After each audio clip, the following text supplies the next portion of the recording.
แค่อยากถามว่าเป็นยังไงตอนนี้หัวใจอ้ายมันโคม่าอุบัติเหตุรักชนน้ำล้นออกตาก็อยากเจอหน้าคู่กรณีรักษาหัวใจไปตามอาการที่มันบาดเจ็บหมอก็รับเย็บใจเย็นเหลือที่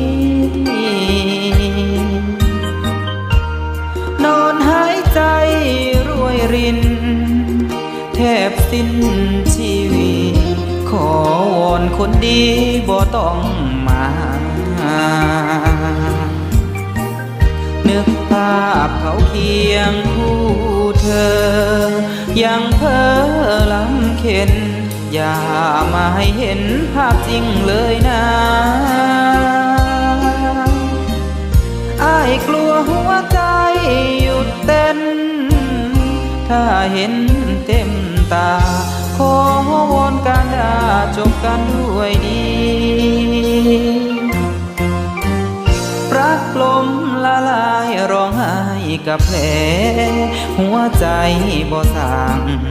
กลัวเขามาตามซ้ำรอยขยี้อุบัติเหตุหัวใจทุกกรณีประกันบ่มีซ่อมเองใจ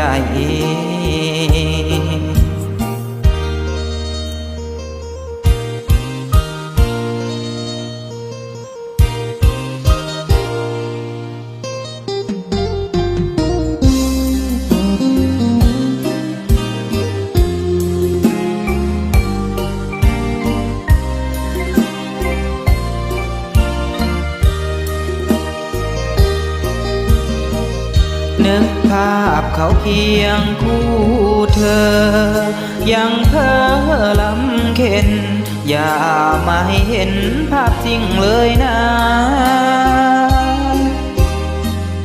อ้ายกลัวหัวใจหยุดเต้นถ้าเห็นเต็มตาขอวอนกันจบกันด้วยดีรักลมละลายร้องไห้กับแผลหัวใจบ่สร้างกลัวเขามาตามซ้ำรอยขยี้อุบัติเหตุหัวใจทุกกรณีประกันบ่มีซ่อมเองใจอุบัติเหตุหัวใจทุกกรณีประกันบ่มีซ่อมเองใจ